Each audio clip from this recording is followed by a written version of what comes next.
ছোট্ট বন্ধুরা, আজকের গল্পের নাম হচ্ছে বৃষ্টির দিনে রুটি আর হাঁসের মাংস। গল্পটা খুব মজাদার, তোমরা শোনো মনোযোগ সহকারে। একটি শান্ত সবুজ গ্রাম, নাম তার ডুমুর ভাঙা। সেখানে এক ছোট্ট ছেলে থাকে, নাম পিউল। সে খুব মজা করতে ভালোবাসে, আর বৃষ্টি হলে তো কথাই নেই। পিউল ঘুম থেকে উঠে বলে, আহা, বৃষ্টি পড়ছে, মা রুটি আর হাঁসের মাংস বানাবে কি আজ?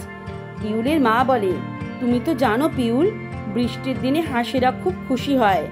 আজ যদি আমাদের মাটির হাঁসটা ধরা পড়ে তবে মাংস হবে, না হলে শুধুই রুটি। পিউল বলে, আমি নিজেই ধরি মাটির হাঁসটা।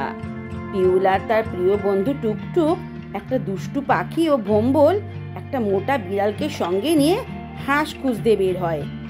কা কা, চল পিউল, ঝোপের পাশে হাঁস দেখেছি। মাংস মাংস, আমি প্রথম কামড় খাবো। সবাই জলে ভেজা মাঠে দৌড়াদৌড়ি করতে থাকে। হঠাৎ দেখা যায় মাটির হাঁসটা একজোড়া ছোট হাঁসছানার সঙ্গে খেলছে। পিউল থেমে যায়, ওদের মা তো, আমরা ওদের কষ্ট দিতে পারি না। টুকটুক বলে, সত্যি আজ মাংস নয়, বরং অন্য কিছু খুঁজে বের করি। পিউল ফিরে আসে, মা, হাঁসটা ছোট বাচ্চার মা, আমরা ওকে ধরিনি। মা হাসে, তাই তো হওয়া উচিত, মনুষ্যত্ব আগে। ঠিক আছে, আজ আমি তোমার জন্য বিশেষ সবজি দিয়ে রুটি আর বেগুন ভাজি করব। পিউল খুব উল্লাসিত হয় আর বলে, ইয়াহু, আজ রুটি দিবস।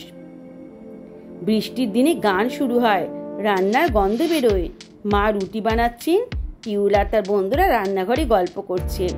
ভোম্বল মাকে হাত দিয়ে ডাকে, এই গন্ধটা, আহা, হাঁস না হলেও আমি খুশি। টুকটুক বলে, একসাথে খেলে বৃষ্টির দিনে যা কিছু মজা তাই খাবার। পিউল বলে, আজ শিখলাম মাংসের থেকেও করুণা বড়। মা বলে, এই জন্যই তুই আমার সোনার পিউল।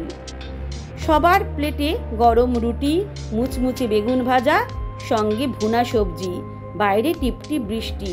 পিউল বলে, এই রুটি শুধু খাবার না, বন্ধুত্বের ভালোবাসার স্বাদ। টুকটুক আর ভোম্বল বলে, একসাথে আমাদের জীবনের শ্রেষ্ঠ বৃষ্টির দিন। আর ডুমুর ভাঙার আকাশে তখনও বৃষ্টি পড়ছে, কিন্তু ঘরের মধ্যে হাসির রোদ উঠেছে। এর থেকে আমরা শিখলাম বন্ধুরা, করুণা ও সহানুভূতি সত্যিকারের সাহস। খাবার শুধু পেটের জন্য নয়, মন ভালো করারও মাধ্যম। বন্ধুত্ব আর পরিবারের সঙ্গে সময় কাটানোর আনন্দ সবচেয়ে বড়।